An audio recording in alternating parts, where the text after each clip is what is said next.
Murid-murid cabang Duanlin bangkit berdiri.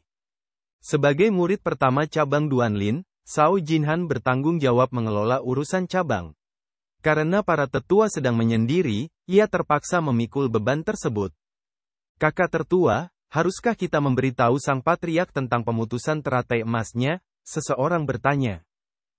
Zhao Jinhan menggelengkan kepalanya dan berkata, tidak.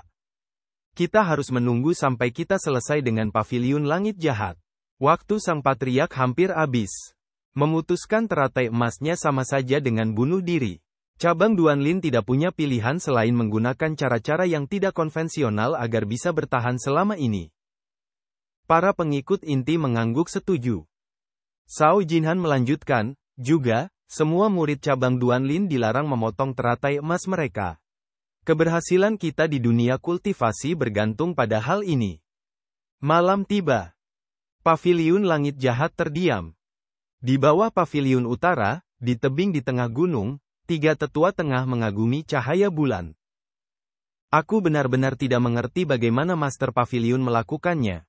Bila energi itu dipenuhi dengan kekuatan jimat, bahkan seorang elit dari Sekte Master Surgawi pun akan kesulitan melepaskannya, kata Pan Litian sambil bersandar di batu. Hua Wudou berkata, kalau tetua Pan saja tidak bisa memahaminya, aku malah semakin bingung. Aku sudah berulang kali memeriksa 8 meridian luar biasa Putri Yongning. Meridian yang hancur itu secara ajaib diperbaiki. Keduanya menatap Leng Luo yang tetap diam dengan topeng peraknya. Leng Luo menatap cahaya bulan dengan tangan di punggungnya dan berkata, saya lebih muda dari Master Paviliun, tapi saya sudah menjelajahi sebagian besar dunia.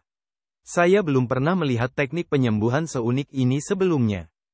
Pak Leng, bukankah kamu terluka saat itu? Bagaimana kamu bisa selamat dari penghancuran diri? Tanya Pan Litian. Leng Luo melirik Pan Litian. Orang tua ini benar-benar menyentuh titik lemahku. Ketika Pan Litian melihat Leng Luo tetap diam, dia berhenti bercanda dan berkata, menurutmu, berapa banyak basis kultivasinya yang disembunyikan oleh Master Paviliun? Hua Wudou menggelengkan kepalanya. Di permukaan, basis kultivasi Master Paviliun hanya di ranah pengadilan ilahi transformasi Dao. Namun, dia seharusnya masih berada di puncak ranah 8 daun. Memang, kekuatan Master Paviliun tak terduga. Namun, aku bertanya-tanya apakah mungkin dia sudah berada di tahap 9 daun, kata Pan Litian sambil terkekeh. Keduanya menatap mata Pan Litian. Sebenarnya, Leng Luo dan Hua Wudou telah memikirkan hal ini sejak lama. Pertanyaannya adalah, jika Master Paviliun adalah seorang kultivator 9 daun, mengapa ia bersusah payah menyamar sebagai kultivator alam pengadilan ilahi? Mengapa ia tidak pergi dan menyapu bersih kekuatan-kekuatan yang mengincar paviliun langit jahat? Sebaliknya, ia membiarkan faksi-faksi tersebut berkembang dan membentuk aliansi pemusnahan iblis. 9 daun, itu tidak mungkin. Namun, karena Master Paviliun telah mempublikasikan metode pemisahan teratai emas seseorang, jelas bahwa dia juga sedang mengejar tahap 9 daun. Itu masuk akal. Bagaimana Anda menjelaskan Putri Yongning? Tanya Pan Litian. Leng Luo meliriknya. Ia mendorong tanah dan terbang menuju paviliun langit jahat dengan tangan di punggungnya. Ia berkata, sekalipun aku tahu, aku takkan memberitahumu. Penatua Hua, bagaimana denganmu? Pan Litian menatap Hua Wudou dengan ramah. Jangan takut, meskipun aku lebih tua darimu, hanya kalian berdua yang bisa kuajak bicara di paviliun langit jahat. Hua Wudou tertegun. Kenapa ini terdengar agak menakutkan? Ia buru-buru berdiri dan berkata, aku punya urusan lain. Hua Yuexing sedang mencoba tahap 3 daun. Aku akan menjaganya. Hua tua. Jangan bilang kau melakukan kesalahan saat muda. Pan Litian tertawa. Hua Wudou tampak malu. Ia melangkah ke lingkaran 8 trigram dan meninggalkan batu itu dalam sekejap. Untuk sementara waktu, Pan Litian adalah satu-satunya yang tersisa di atas batu. Pan Litian berbaring di atas batu dan menatap bulan. Ia bergumam dalam hati, seandainya aku 200 tahun lebih muda. Dia baru saja selesai meratap.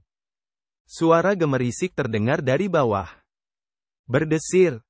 Berdesir. Telinga Pan Litian berkedut. Ia membanting telapak tangannya ke batu. Bam! Seluruh tubuhnya berputar ke atas, lalu dia terjatuh.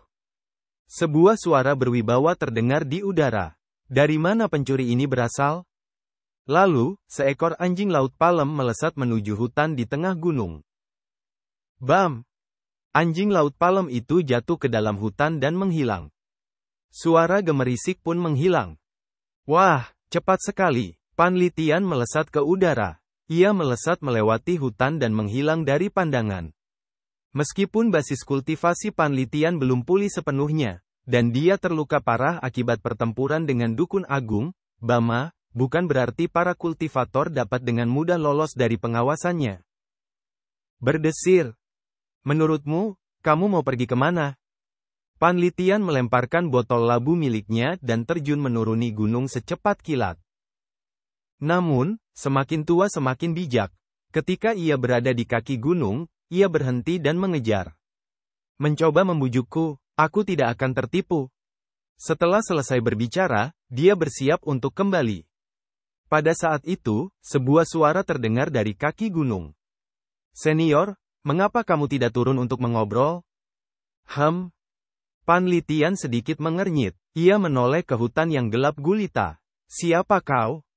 Saya Feng Liu dari cabang Zhenchang. Feng Liu berjalan keluar dari balik pohon besar.